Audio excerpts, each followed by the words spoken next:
Can you hear me? Yes, sir. Let's leave aside Christianity and historical examples for a second. All night you guys have been grappling with issues like morality and, what is right, what is wrong, and meaning. But my question is simply, why are you so afraid of subjective moral reasoning?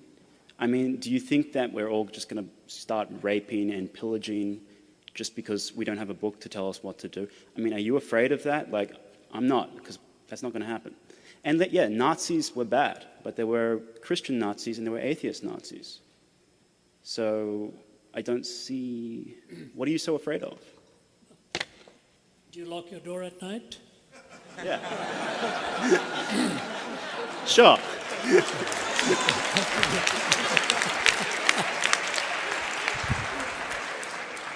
I hear what you're saying. Sounds very cavalier, though. My goodness. If we weren't afraid of all of this, we would not be in a national debt. The billions... China is secular. Sorry? China is secular. Sorry? China is secular. That's right. What does that mean? I mean, they're not raping and pillaging, and neither are we. Oh my, oh my, oh my, oh my, oh my. Have you read what happened during the Red Guards Rebellion? Have you read what happened during the Boxer Rebellion? Do you know who has killed more people in the 20th century than China and Russia? 60 million apiece? Wow. It makes the Holocaust seem tame. The 20th century became the bloodiest century in history. And the reason it became the bloodiest century in history, I can see, is you could just see the weapons of our warfare were piling up and there was no guiding principle to take us anywhere. Now, in a perfect world, yes, we don't need to be afraid. Have you seen what happens in our courts of law, where people supposedly love each other and all that comes about in hate and vitriol and damage? I don't think the question is fairly stated as what are you afraid of. I'm just saying it is basically unlivable. I didn't conclude that. An atheist like Jean-Paul Sartre concluded it. We killed more people in the 20th century than the previous 19 put together. And your question is, what are we afraid of? The fact of the matter is, if morality is purely subjective, then you have absolutely nothing from stopping anybody for being a subjective moralist to choose to just zing one through your forehead and say, that's my answer.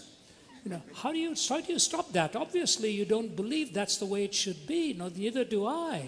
So it's not a case of what am I afraid of. It's a case of the fact that if you're willing to say to me that moral reasoning can be purely subjective, I just say to you, look out, you ain't seen nothing yet if everybody believed what you did. Do you know, funny, interesting, when I was in the Soviet Union, former Soviet Union,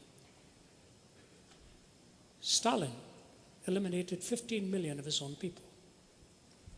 15 million of his own people. And at the Center for Geopolitical Strategy, they didn't want to even name his name and so on.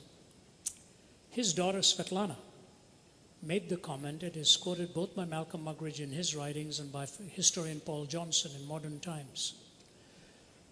Svetlana was standing by the bedside of her father before he died.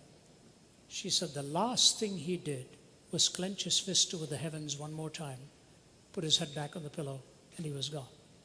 This is his daughter raising the question, whatever got into my father to have that kind of hatred and hostility?